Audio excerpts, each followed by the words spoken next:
The White House press secretary shared a post earlier today saying, "Stop what you're doing and read this." And if this thing is true, this is probably going to be one of the most terrifying eyewitness testimonies I've ever read and I've ever heard of being interviewed or anything. But to be fair, it's not verified from a credible witness. It's not like it's an unverified report. I haven't seen any audio recordings of this to prove that this actually happened.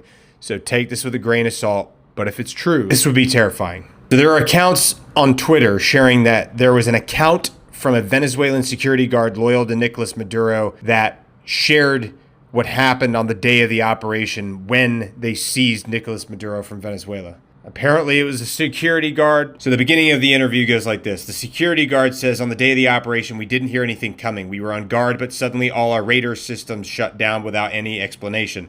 The next thing we saw were drones, a lot of drones, flying over our positions. We didn't know how to react." And then the interviewer said, "So what happened next? How was the main attack?" And the security guard responded by saying, "After those drones appeared, some helicopters arrived, but there were very few. I think barely 8 helicopters. From those helicopters, soldiers came down, but a very small number, maybe 20 men. But those men were technologically very advanced. They didn't look like anything we fought against before." And then the interviewer said, "And then the battle began?" Security guard says, "Yes, but it was a massacre. We were hundreds, but we had no chance. They were shooting with such precision and speed. It seemed like each soldier was firing 300 rounds per minute. We couldn't do anything." Interviewer said, and your own weapons, didn't they help?" Security guard says, no help at all, because it wasn't just the weapons. At one point, they launched something. I don't know how to describe it. It was like a very intense sound wave. Suddenly, I felt like my head was exploding from the inside. We all started bleeding from the nose. Some were vomiting blood. We fell to the ground, unable to move.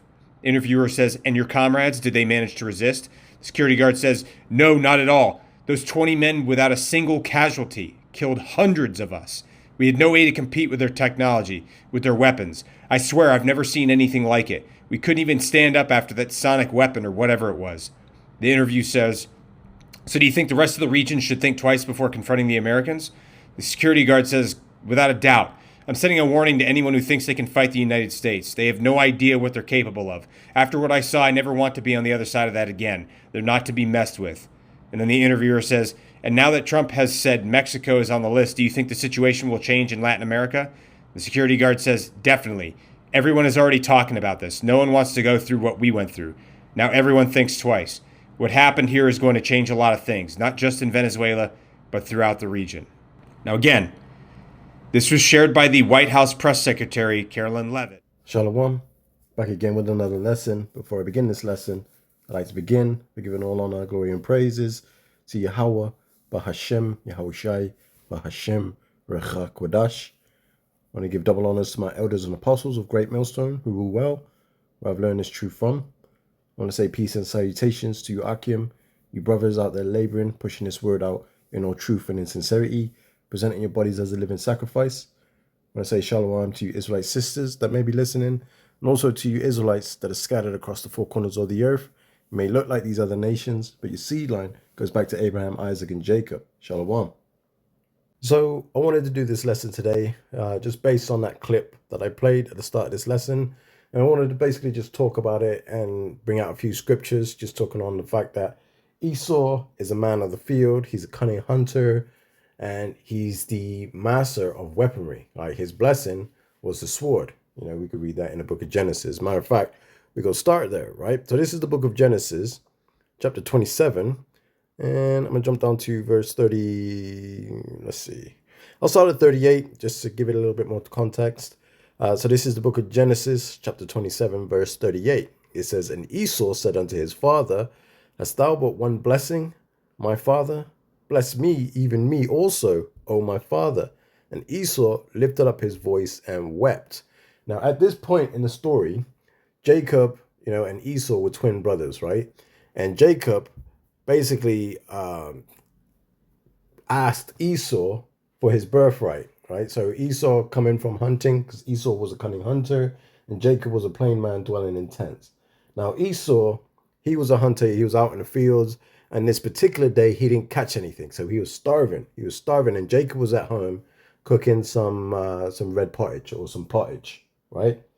he was cooking that. And then Esau comes in from the field of not being able to catch anything all day, and he was starving. Basically, he wanted his, he wanted something to eat.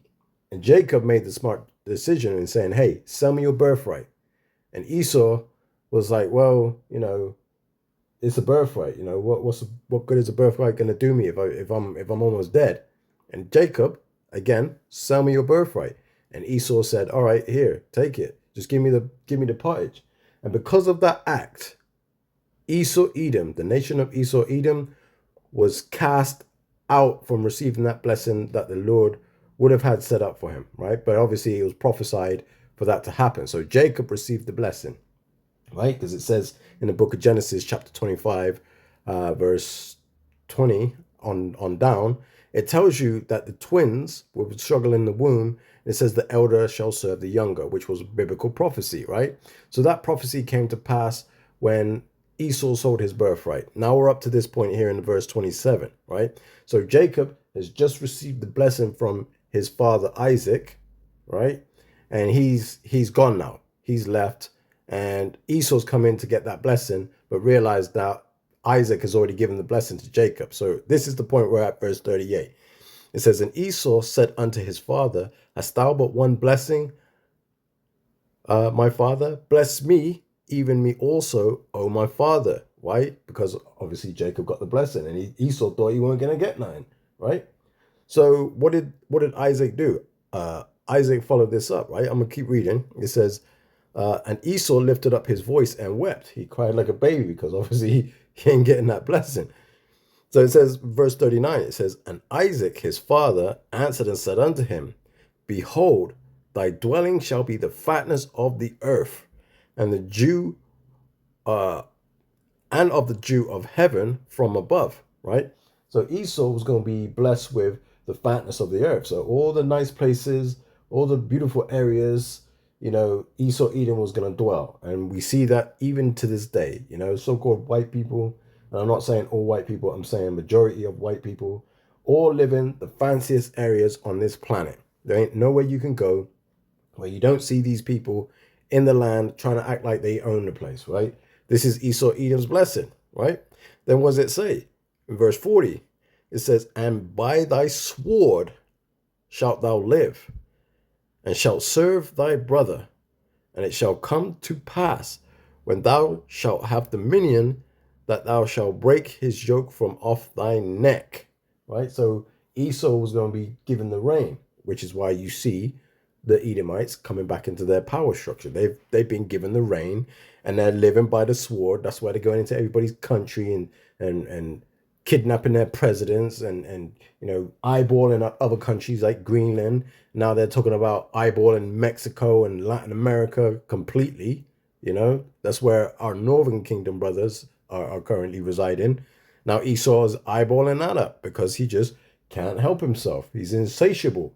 He's just going to continue devouring and conquering what he can get his hands on, right? And that's just the way his blessing is. So he's going to live up his kingdom while he's still got opportunity because his time is almost up, right?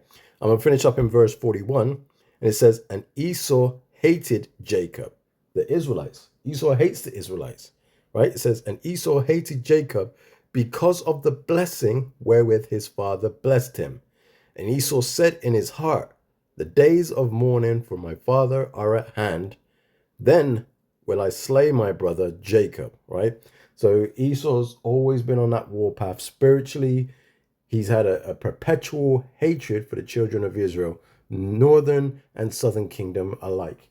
He wants to conquer us, right? He don't want us to receive that blessing, and Esau's doing everything he can to try and offset that. But prophecy is going to always dictate the outcome. So prophecy is set, and Esau's prophecy means that his end is coming to a close, right? So now I just want to basically touch on the video that I played at the start of this lesson, just going into like the notification, because that guy mentioned like this story or information was shared by Caroline Levitt. Now that's the white lady in the Oval Office that does all the talking for Donald Trump, and she's just one of them them people. Anyway, needless to say, this was a story that was shared by her, and as you can see from that guy that was reading it in the video, this is her that was bringing that out, right? But however, like he said, this has not yet been verified, so it's not been verified that it's a credible source. So nobody can really tell. It's just the fact that she posted it. She wanted somebody to see that, right? So she didn't really take the time to find a credible source, but yet she was still able to post it. So take this with a pinch of salt, right? Now, the Venezuelan Guard stated that when the attack happened in Venezuela, they didn't hear anything coming at all. They didn't see, nothing. They didn't hear anything. Then all of a sudden, the radar system shut down. Everything shut down without notice, right? Then what did they notice after that? They noticed a whole heap of drones, right? A lot of drones.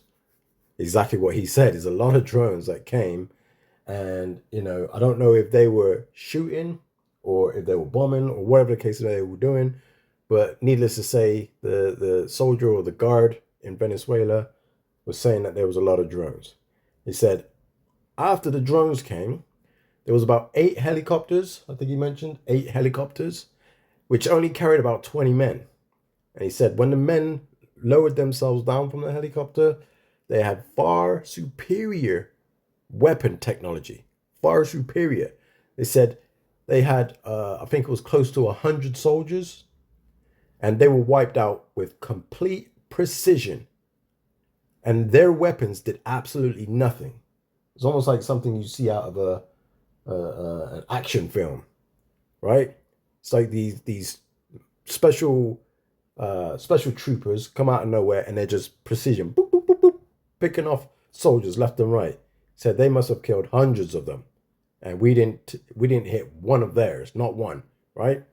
It says when they fired their weapons, it almost felt like they were firing about 300 rounds a minute, meaning just and they were pinpoint precision, knocking them out. And then not only did they do that, they then released an ultrasonic high frequency sound wave weapon, right? Whatever that is, who knows? He said he's trying to describe it the best way he could. It's almost like when you think about the prophets of old and they're trying to think about how to describe a nuclear ICBM missile flying. They refer to it as arrows. So all he's doing is just trying to refer to what he saw, the weapon that he saw, the sound wave weapon, as, like some type of ultrasonic high frequency weapon, right? Now, he said once they started firing that weapon off, basically, like a lot of people started coughing up blood. Their nose started bleeding. It said they described it as it felt as if their head was almost ready to explode, and basically they were incapacitated, so they were knocked out, completely useless. And the American troops just obviously waltzed right into the palace, grabbed the president, kidnapped the president and his wife, and were on that chopper leaving. So that's why when Donald Trump says, when he's giving the press speech, he's saying, oh, well, one of our choppers was hit, one of our aircraft was hit, but all our soldiers survived. Yeah, of course they survived. They were using friggin' all kinds of weaponry that no other soldier friggin' had any idea what it was. You know what I mean? Late last night and early today, at my direction, the United States Armed Forces conducted an extraordinary military operation in the capital of Venezuela. Overwhelming American military power, air, land, and sea, was used to launch a spectacular assault. And it was an assault like people have not seen since World War II. It was a force against a heavily fortified military fortress in the heart of Caracas to bring outlaw dictator Nicolas Maduro to justice. This was one of the most stunning, effective, and powerful displays of American military might and competence in American history. And if you think about it, we've done some other good ones, like the attack on Soleimani the attack on al-Baghdadi and the obliteration and decimation of the Iran nuclear sites just recently in an operation known as Midnight Hammer,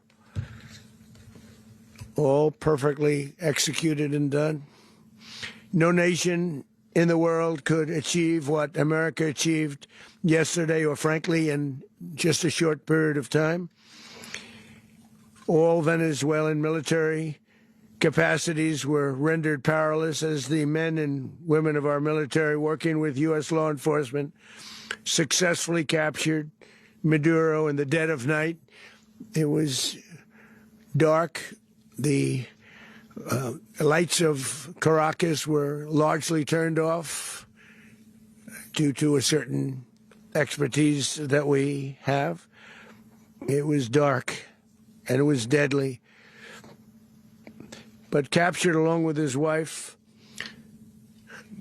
Celia Flores, both of whom now face American justice. Maduro and Flores have been indicted in the Southern District of New York. It's Jay Clayton, for their campaign of deadly narco-terrorism against the United States and its citizens. I want to thank the men and women of our military who achieved such an extraordinary success overnight with breathtaking speed, power, precision, and competence. So out of all the 20 soldiers, you know, none of the US soldiers were killed. None of them were harmed, right?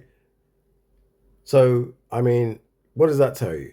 That shows you that Esau, Edom, is blessed with the sword. That is his blessing. Now, he's got some kind of weaponry. And as you know, look at these news reports, they're now talking about going in to Iceland. They have to have it one way or the other. Either they do it the easy way or they're going to do it the hard way. But they're having it. They're taking it, basically, right? Not only did they say that they're taking Greenland, they're also taking the Cuba, Colombia, Mexico. Like pretty much the whole western side of the planet is what they're taking for themselves, right? Now, if you look at like how the world works, right? You can't just run into a sovereign nation and just decide, yeah, that's ours now. We're taking that. I mean, you can if you have the weaponry, and Esau was blessed with the weapon, right? I'm going to jump over to the book of Job, right? Because I always have to bring this out, right? This is the book of Job, chapter 9, verse 24. It says, the earth is given into the hand of the wicked. Who is the wicked? Who are they? I mean, like, the spotlight is being shined upon them, is shining upon them, on the nation of Esau, Edom, that wicked nation. America's moving mad. You can't just break into another sovereign country, kidnap the president and say, we're taking over and we're going to start selling your resources for our benefit.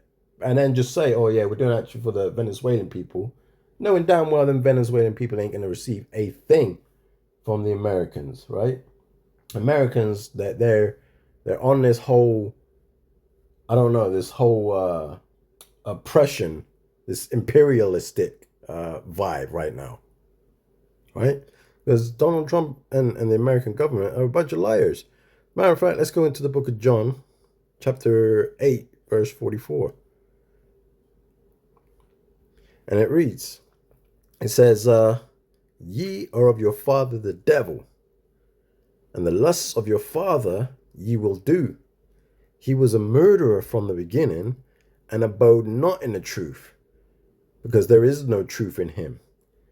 When he speaketh a lie, he speaketh of his own, for he is a liar and the father of it.